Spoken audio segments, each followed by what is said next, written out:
if that levee was fixed up there, that water would not be there.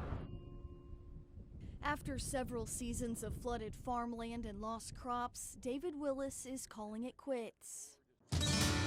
San Antonio is known as the home of the Alamo, where heroes fought and died for what they believed in. For the past 5 months, it's also been home to Chaz Legan, who's going through rehab at a base nearby. And like the people who sacrificed their lives at this famous battleground, Legan was ready to make a sacrifice for his country. On December 11th, 2011, Legan's life changed forever. The last IED, this last one, it's horrible. I remember parts of it. My gunner, he lost his leg. All 3 guys in the back died. My best friend during deployment died. Since our technology has gotten so much better, both in the military as well as in the civilian community, there is a much higher survival rate.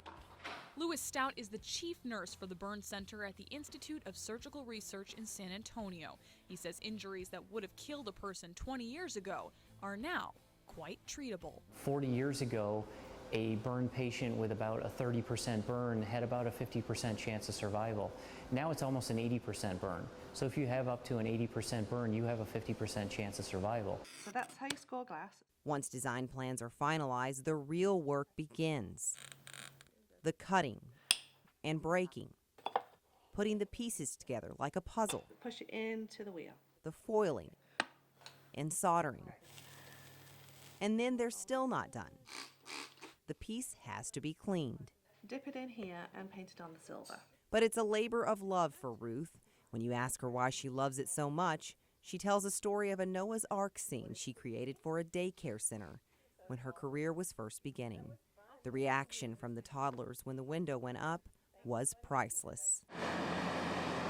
Most of the coal mined here is still headed for customers in the U.S., located across 12 states. But they've started with sales to Europe and are now researching ways to make long-term partnerships in Asia. You have a lack of carbon worldwide, a lack of energy, and that energy has to be produced somewhere. Gonna write the perfect country song. He had just 60 seconds. Gonna hit the big time when I'm done. To use his voice, guitar, and lyrics to prove that I'm more than just a guy who likes to sing. And it worked. Marion native Aaron Smith got the attention of the nationally renowned music venue, the Bluebird Cafe in Nashville, Tennessee. They contacted me and wanted me to come play, and it was pretty neat. It was my that thing you do moment.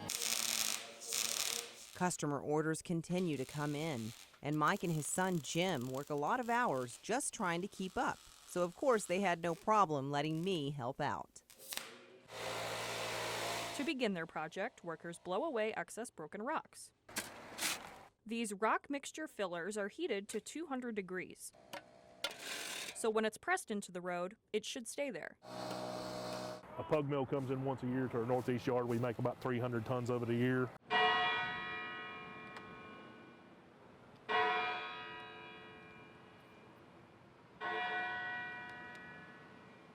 Really touching, you know. It's a dirty job, but someone has to do it. At local grocery stores, the shelves are stocked and waiting for shoppers to pick up all the fixings for Thanksgiving dinner. But before you load up your cart, be prepared. With sand, shovels, and sandbags. So we gotta help everybody save their houses. Big drop-off in jersey sales, no doubt about that. Dan Fox of Fox Sports Cards in Marion plans to clearance out of his stock of pool host clothing as baseball fans react to the news. Yeah, yeah, oh yeah, what condition my condition was in.